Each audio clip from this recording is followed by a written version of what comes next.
bocahe Pak Mono.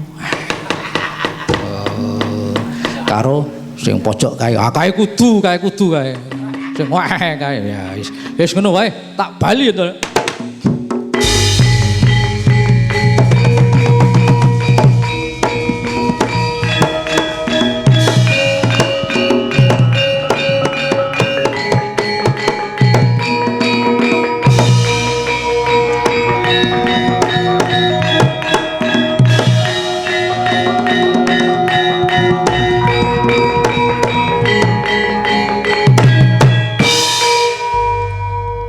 Perang rame man sampake.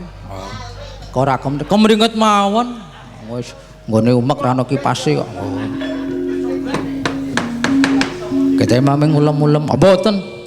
Wis pokoke pun kula pun maju sah. Mbok apik mbok elek pokoke wis sah. Wis pokoke wis ngeten iki mawon. Oh lah. Nek tak terek Kakang Dono ora bakal rampung perkara iki.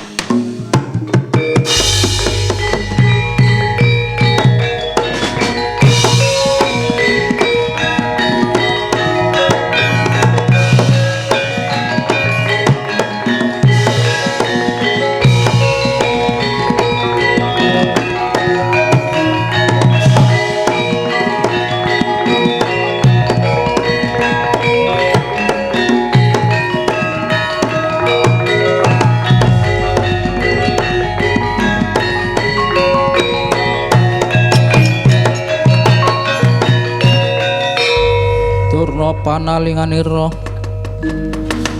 lumacaring latri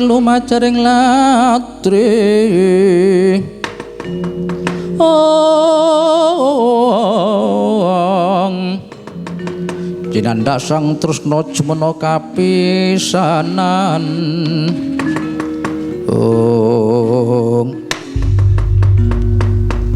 pripun dene wah pun Kurawa nggih ngeten iki rame-rame ha tekan turune kalah karo Antasena mung siji. Oh nggih mangke kula nekane. Antaja kula wawon. Antana boten pun lega kula ajari Antasena.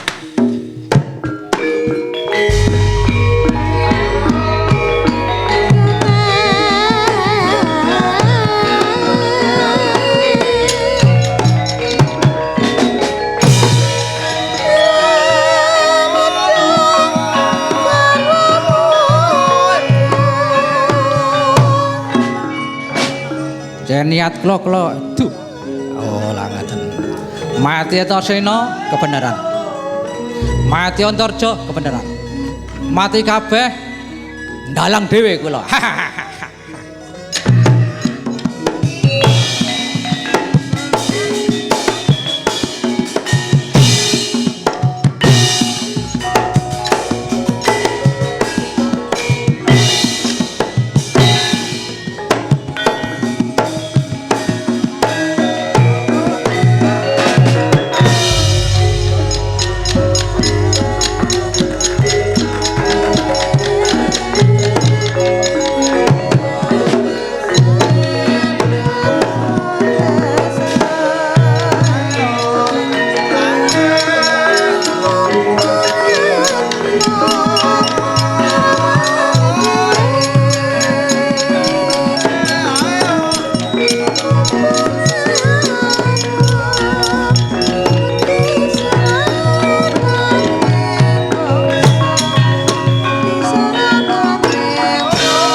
Palugon Raden Antarja Raden Naga Bagindo Amir saningkang Rayi Raden Sena yayah mesan singgat petatu Raden Prepeki ane ngene ku Raden Antarja katon Bromarkata milom Amir san Raden Antarja ingkang Rayi melajar hamyur samudra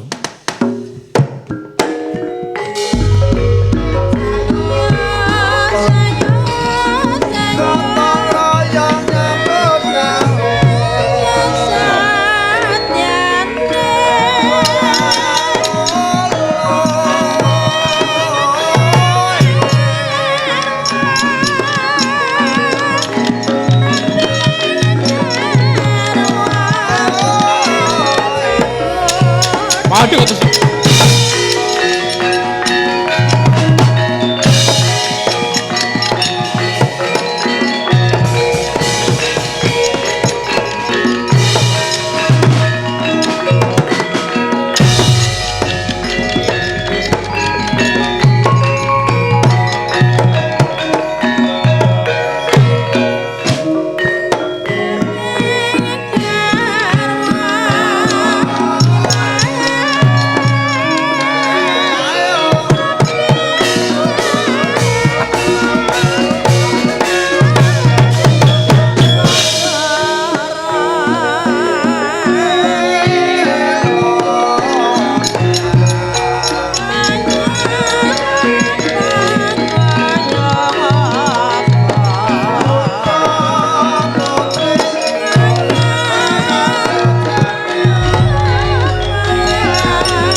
Antasena nang ngendi to? Sewau kula bujung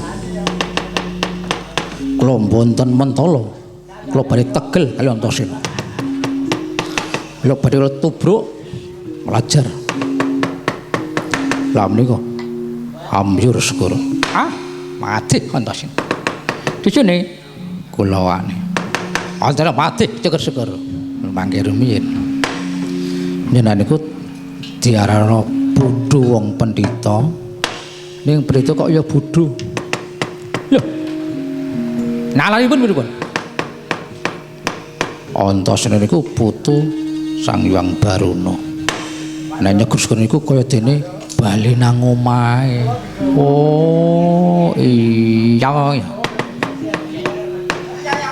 oh nanten niku oh najengipun bisa ngono Antarja rasa kesuwen nang Amarta golek bapakmu ditakoni Pak kowe iso dadi ratu apa ora ngono kuwi cara Jawane ngono kuwi nun sewu nek onco iki cara Inggris apa cara Arab kok cara Jawa niku maksude iki Jawa ngoko njenengan ngrevisi kula mawon tak tutke tekan Ngamarta digolek bapakmu dateng situ Pak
Critane ning pamiyat busana maneka warna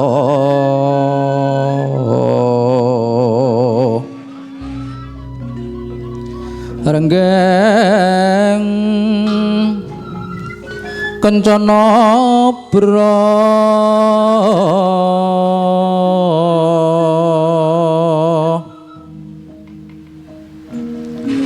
probandera layu kumitir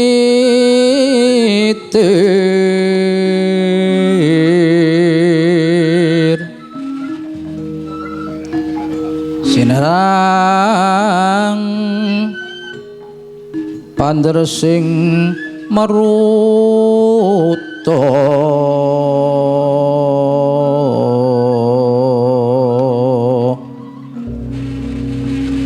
sirna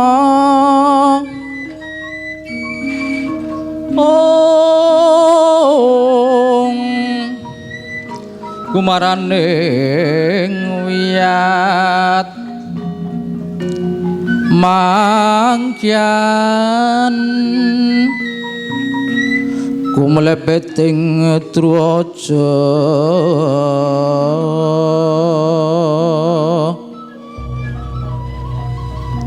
srusu prasta kayu kang kaprapal puspita anjring bumi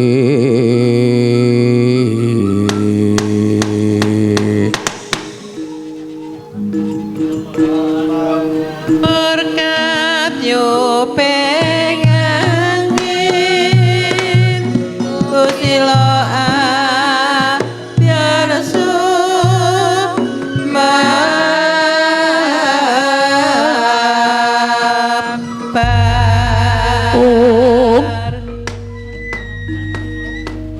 purna peperangan wonten ing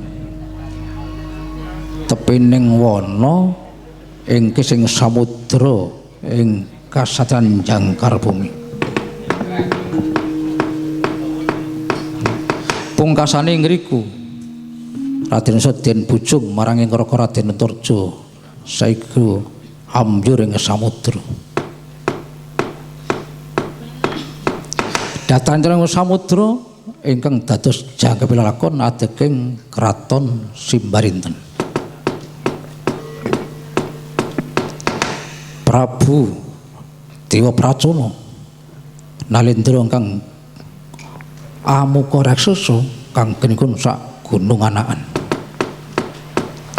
kaseba marang para sentana dalah para prajurit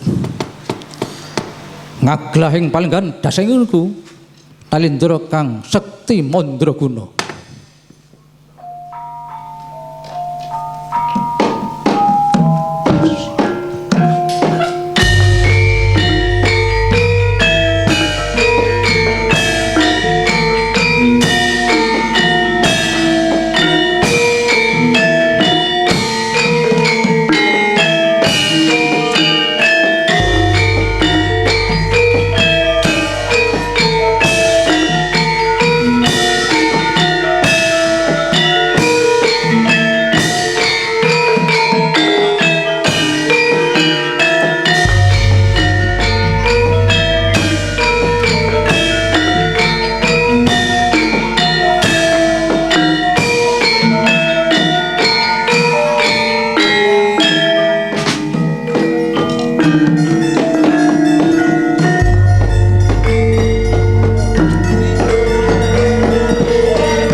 Kraton Sibarinten.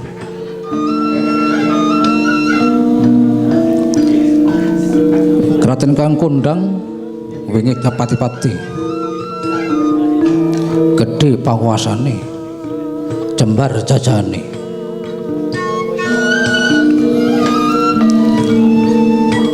Ing riku ingkang ngalenggah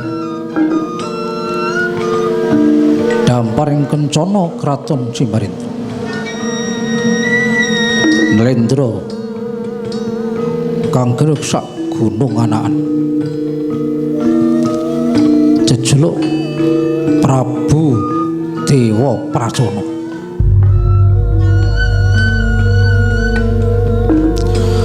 Muka kang sah anggegilani. Netra siar kembar. Kronobda caning palwa. Tutuk yayah guwa menga. Rikma gimbal den sampiraken wedahan kanan lan kiring. Ulu-ulune ing jangga yayah tetuan ing mungging wana. Gareng-gareng yen ngendika pindha bledhek mangsa kesanga.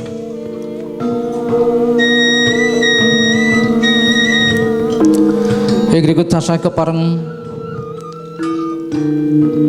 ngayon Yesowan ingkang Rai Sinarawadi ya Sinarawadi Prabu Sasra Lelana ya Sari Lelana ya Saribut Lana Nalindra ing Selokisma.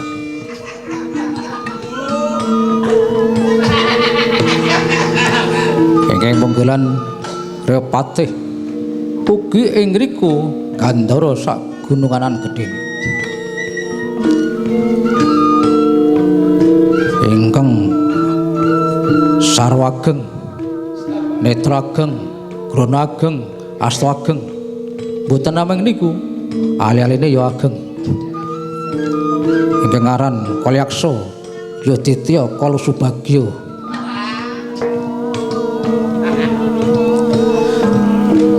Wonten iku ning Kadyarga neng Pinjo Jaladri. Prisa ingkang Rai sowan sigra nggih ngacarane.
Ya trisdek sedang kang siniwaka Maha Sang Buminaca Om tinanggil dampar kencana Maha Sang Nalindra Tama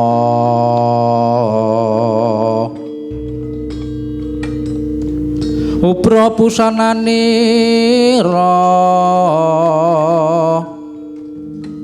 Yayah Yuang Kalalodra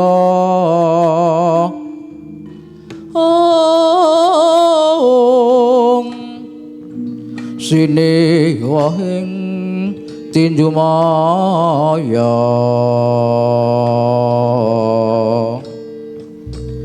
alon wedaring sabda sang Naranata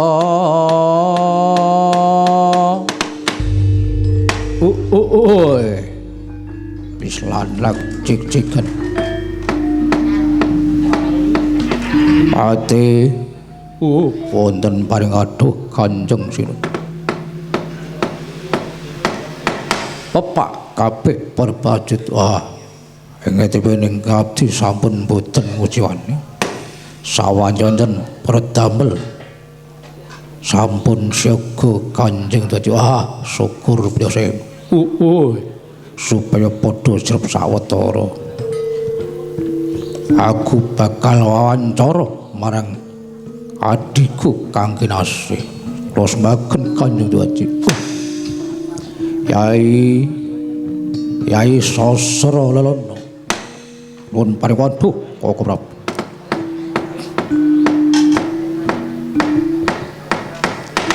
sawise prayoga lenggah Yai bebasan nadep tak cerake cerak tak weraketake perlune aku bakal kepingin wawancara marang Siadi ambrih becike wah sumadung kala menapa ing badhipun ngidaken ingrai tansah sumadyo deraken punapa kersa pajeka Koko Prabu ya kaya ngono sing tak jaluk purwane aku ki dadi wong sing mung keduhung-keduhung terus susah-susah terus sing ra ana tambane Yai lha pun wing dajaken gerah penggalih Prabu ra ana liya aku kuwi mung ketinggal wong atuwa aku nganti sepene gedene sepene tuane ora weruh sapa sing mijekke marang aku lah kuwi sing dadi grai penggalipun Kakang Di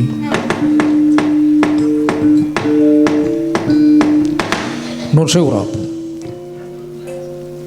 medhare sejarahipun kados pundi ingkang dereng dangu suwe ta wonten lha ya kuwi menyang wong sing atuwa yaiku Togog Sarita Togog Catugara lan Bilung Sarita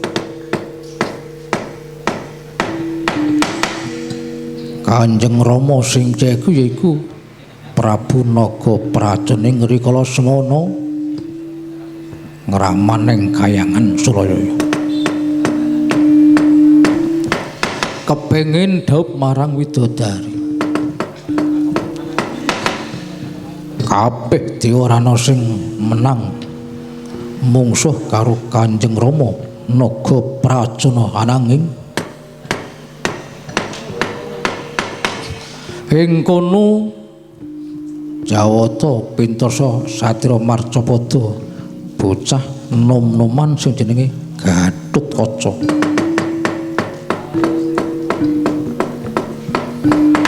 la ing kono mati merga gadulah mawan bengi bebasan sare rakrasa kepenak darakrasa enak mengwuren Gatutkaca kaya ngapa satriyane kok iso nyedani Kanjeng Rama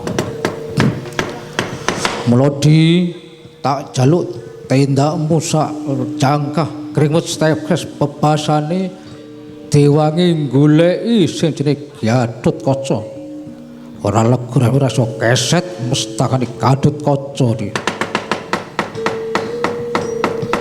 Bapang seneng kang wale sandang walekat Kudek wak simbar jojo Wang malang kang wentis kang sir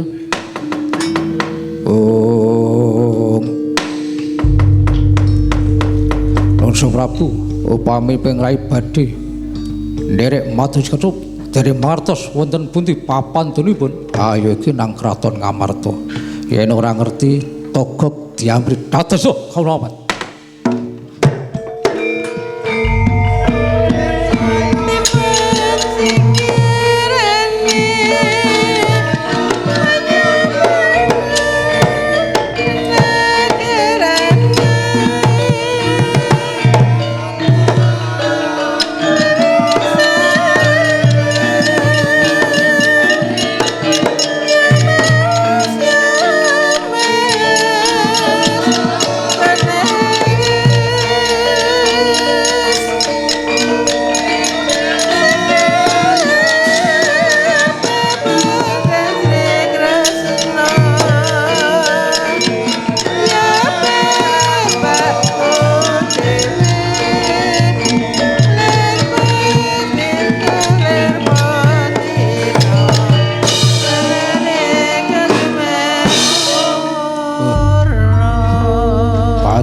wonten paring adoh Kanjeng Sinuwun. Yen perlu kraton semanten dikomplangaken. Prajurit kabeh dibudhalake. Bebasan klek-klek belenga cedak pilu Banaspati betul. Prajurit Jawa prajurit dibudhalake son tepung gelang goleki nang Amarta endi sing jenenge Gatotkaca. Kudu ketemu. Nyuwun pamit medal yawi. Sing ati patih.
Yaksa Kendra mangan anung siyung nyawa wingis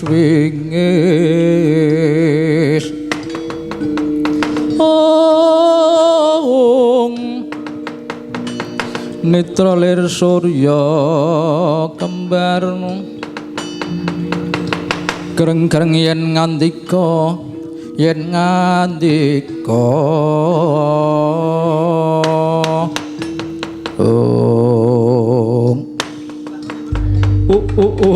Latalah sing ketok nang atiku nang miripatku omeng Gatotkaca. Wah, ninggal kraton Simarinten. Endi papane Ngamarta ketok remet-remet Gatotkaca. Kocape ngriku Sang Prabata harsa lumawat ing kraton Ngamarta. Saking gengira yaksa bumi kang kapta jemblong sak sumur-sumur jerone saking gedene yaksa.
Rindu mawur lir katon samarwarakan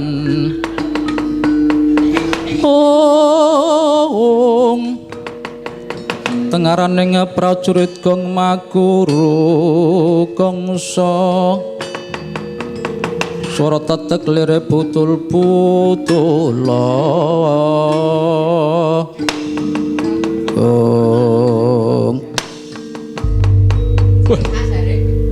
gong oh rada ngetong-ngetong wah rada wedi kula mriki niki karena gak bisa cedul kula sok grogi le suluk klera-kleru ya karena gak jan pisan jin iki kula digamli wong senior-senior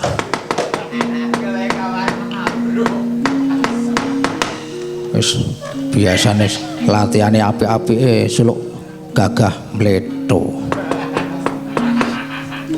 akane saling ming Bu Marsilah wae kowe iki.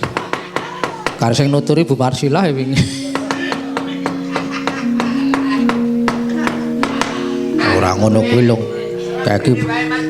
Kaki pepundhenku iki ora. Ah, kaya jaman saiki. Ora pepundhen ora lho. Ya ora ngono lek.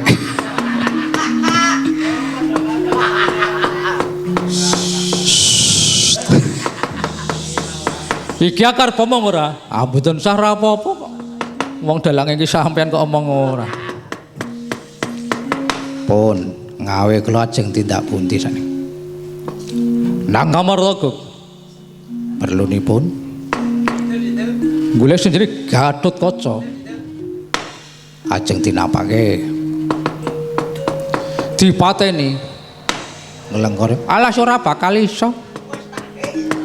Kok bengi iki arep mlateni Gatotkaca ora mungkin iso kok sebabe lakon iki Gatotkaca mati ya aneh mateni Gatotkaca apa Bratayuda apa kok ya ming ngono ki ming kegambarane lho ngono kok yo mateni tenan ayo nek yo wayang entek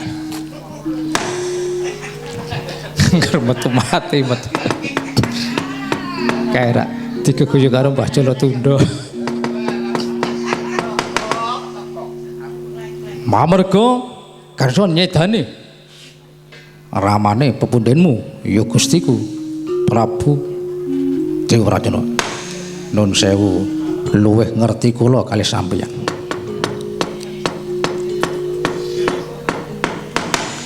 mergane mateni naga pracana niku mergane sing luput ki praconane ngaten Iko dengingken cilik kula jak lunga sampun gedhe kula jak bali malih mriku dadi ratu supaya ora kenal karo wong-wong niku lali sejarah bul sejarah tesih berputar kelingan sing ya mateni iku Gatotkaca nun sewu panjenengan sak mulai motaken mboten sah madosi Gatotkaca. Sabe, alah pun mboten sah mawon wis ora bakal iso. Aja ngene aku nggo bersak gelar papan. Nggo brito kae lho. Alah, rejete kae kaya semeng kosong blonge kok le. Wong nyemeng kaya ngene kok giaran. Ya ora ngono lho aja itu. Gelem tudono dalan tekan warta. Oh, nek men tuduke ya lho yo. Engko ndak adike wong abdi kok ndak kesal. Ya ya tutuke.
Buta Pandhawa kaya takut maringkut Siyung nyomawi wingis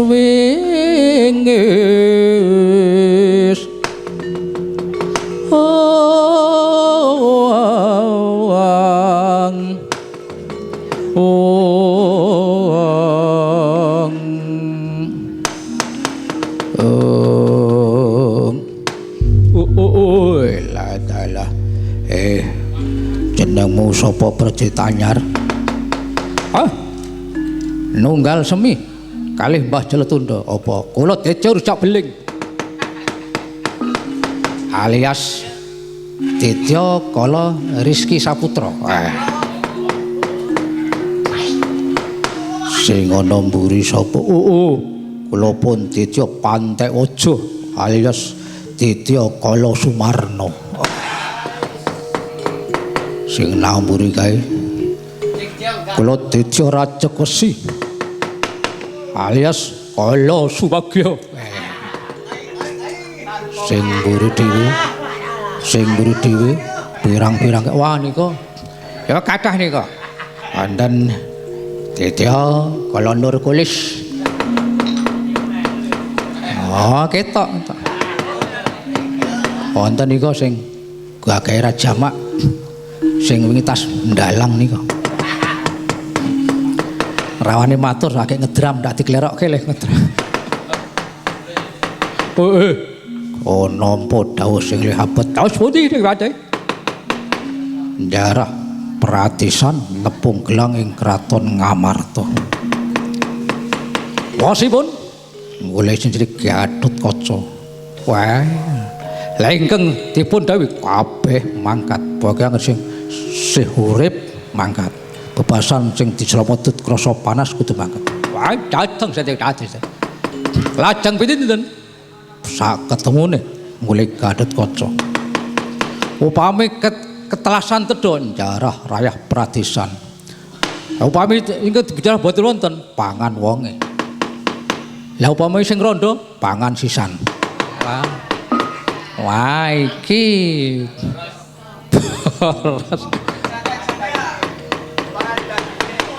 nih, kalau saya kocok, pedal dia menika, kebat mangkat, kalau nyanyan.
apaka prangguling mungsuh Om bawatnya bentari sang Suranggongkara Suranggongkara mangseng ronanggono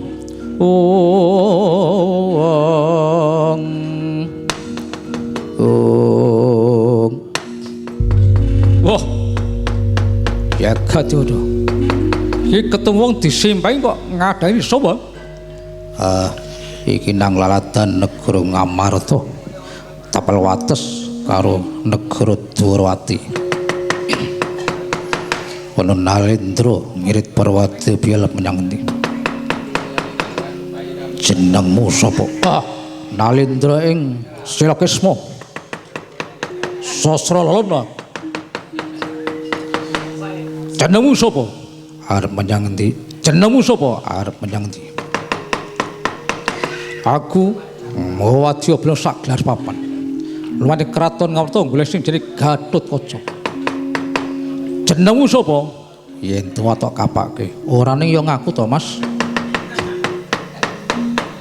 wis saiki ngaku sik Gatotkaca tok kapake reklasno Gatotkaca ngedani Koko Prabu Naga Pracon mula dawuh dalem Koko Prabu diwarna supaya golek Gatotkaca supaya dipateni notang loro nyaloro tang pati nyorpati wis saiki manut tak buntutan dosaku apa salahku apa Gatotkaca keponakku yen kowe durung tau kulak warta iki setra nggabrus sencaki wah sencaki minggiro tau golek Gatotkaca kowe gelem bali ora aku gelem bali enten wis mati giar kok mati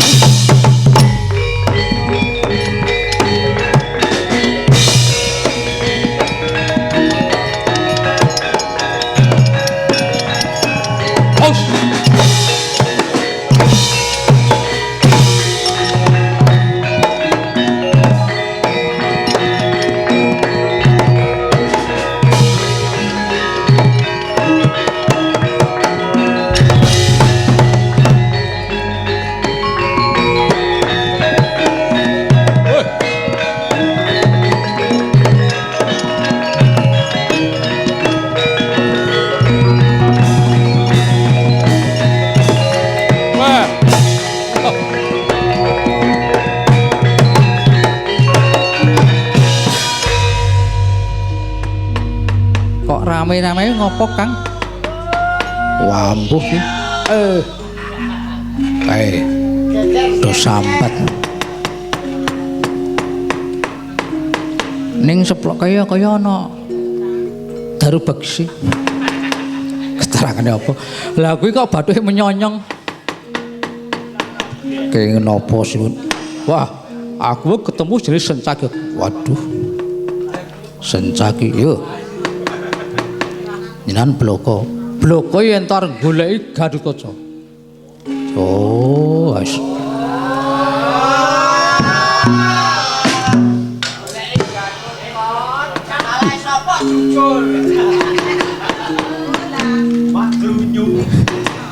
Wah, jan.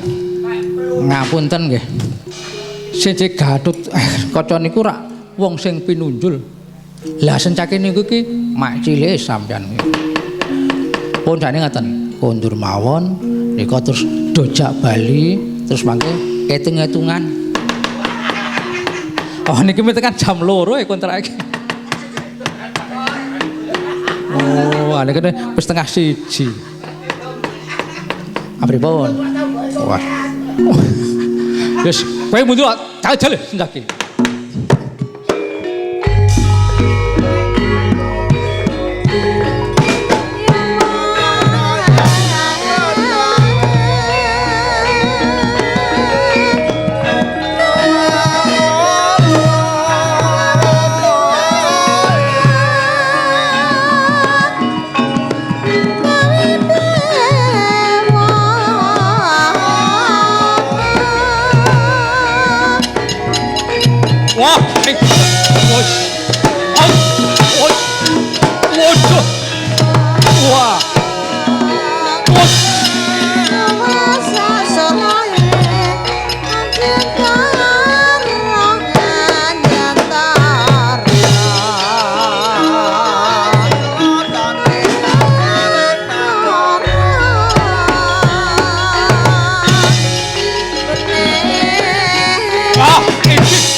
kayunipun wasejati pangeran sekiat gedang naryaru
Wesor yolan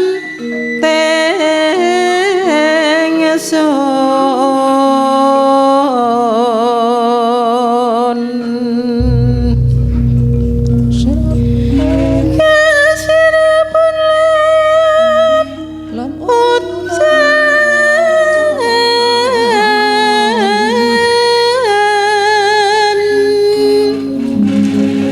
puncak angkasa bumi bengkak pratiwi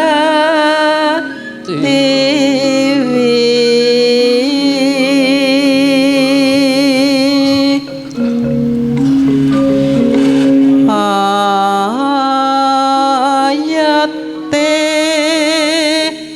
banyu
isine kang gara-gara bumi langit kendang-kending rekeba kang pratala pindho ping pitu sehari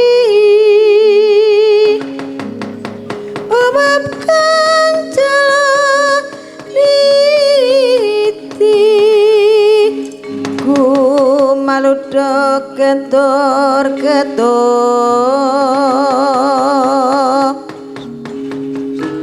polae para jalma pati bentusi sirna larut katempuh ing kara